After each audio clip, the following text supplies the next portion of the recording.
नमस्कार, जय हिंद, जय भारत। मैं फातिमा निखत BDS न्यूज में आपका स्वागत करती हूं। आइए देखते हैं आज के समाचार।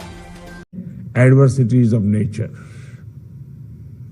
तात्पर्य ये कि शिक्षा वो हो जो व्यक्ति को मुक्त करे, वो खुलकर सोचे, नई सोच के साथ नया निर्माण करे।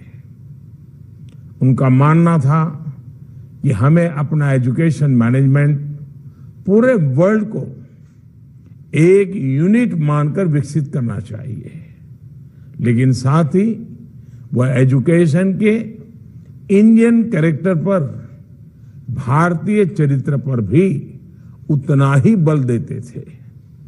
आज के ग्लोबल सिनेरियो में ये बात और भी महत्वपूर्ण हो जाती है। अभी यहां पर नई राष्ट्रीय शिक्षा नीति और उसके इम्प्लीमेंटेशन प्लान पर स्पेशल इश्यूज रिलीज किए गए। ये इश्यूज इस बात के डिटेल डॉक्यूमेंट्स हैं कि नेशनल एजुकेशन पॉलिसी एक फ्यूचरिस्टिक पॉलिसी है, ग्लोबल पैरामीटर्स की पॉलिसी है। आप सभी विद्वज्जन नेशनल एजुकेशन पॉलिसी की बारीकियों से परिचित हैं। डॉक्टर राधाकृष्णन जी ने एजुकेशन के जिन पर्पज की बात कही थी, वही इस पॉलिसी के कोर में दिखता है। मुझे बताया गया है कि इस बार आपने सेमिनार की थीम वो भी यही रखी है, implementing national education policy 2020 to transform higher education in India. इसके लिए आप सब बधाई के पात्र हैं। मैं NEP को लेकर लगातार विशेषज्ञों से चर्चा करता रहा हूं। नेशनल एजुकेशन पॉलिसी जितनी प्रैक्टिकल है,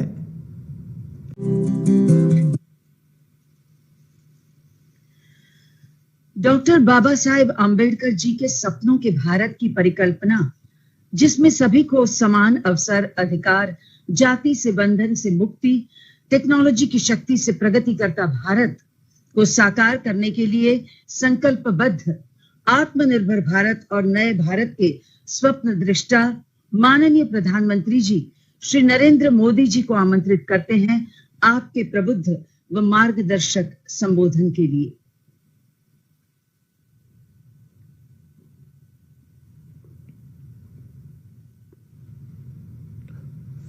नमस्कार।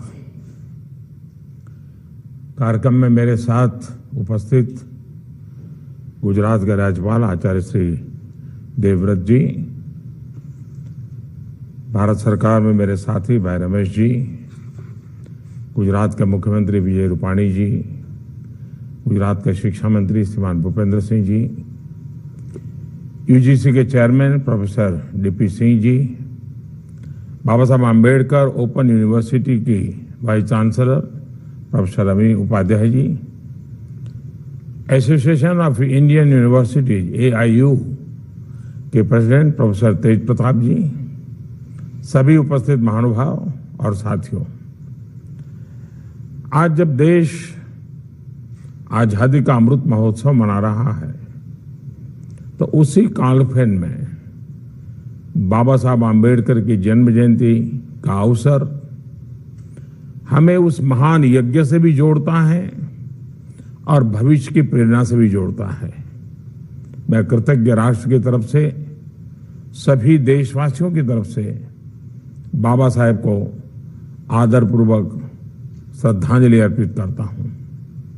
साथियों, आजादी की लड़ाई में हमारे लाखों करोड़ों स्वाधीनता सेनानियों ने समरस समावेशी भारत का सपना देखा था। उन सपनों को पूरा करने की शुरुआत बाबा साहब ने देश को संविधान को देकर के की थी। आज उसी संविधान पर चलकर भारत एक नया भविष्य गढ़ रहा है, सफलता के नए आयाम हासिल कर रहा है। साथियों, आज इस पवित्र दिन एसोसिएशन ऑफ इंडियन यूनिवर्सिटीज के वाइस चांसलर्स की 95th मीटिंग भी हो रही है। बाबा साहब आम्बेडकर ओपन यूनिवर्सिटी में बाबा साहब समरसता चेयर की स्थापना की घोषणा भी हुई है। अभी बाबा साहब के जीवन पर, उनके विचारों पर, आदर्शों पर भाई किशोर मकवाना जी की 4 को लेकर आगे बढ़ रहा है। स्किल युवाओं की भूमिका और उनकी डिमांड भी बढ़ती जा रही है। साथियों, डॉक्टर श्यामा प्रसाद मुखर्जी ने स्किल्स की इसी ताकत को देखते हुए देश को पहले शिक्षण संस्थानों और उद्योगों के कोलैबोरेशन पर बहुत जोर दिया था। आज तो देश के पास और भी असीम अवसर हैं और भी आधुनिक दौर के नए नए उद्योग हैं। Artificial intelligence, internet of things और बिग डेटा। नई राष्ट्रीय शिक्षा नीति NEPF का भी प्रावधान है, जो शिक्षा में टेक्नोलॉजी के ज्यादा से ज्यादा इस्तेमाल पर जोर देता है। हम ये चाहते हैं कि सारी यूनिवर्सिटी मल्टी डिसिप्लिनरी बने। हम स्टूडेंट्स को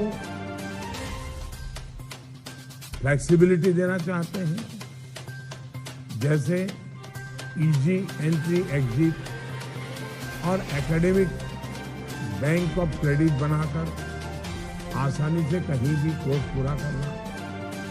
इन सभी लक्ष्यों को प्राप्त करने के लिए देश की हर यूनिवर्सिटी को साथ मिलकर एक दूसरे से तालमेल बिठाकर काम करना ही होगा। इस पर आप सभी वाइस चांसलर्स को विशेष ध्यान देना होगा।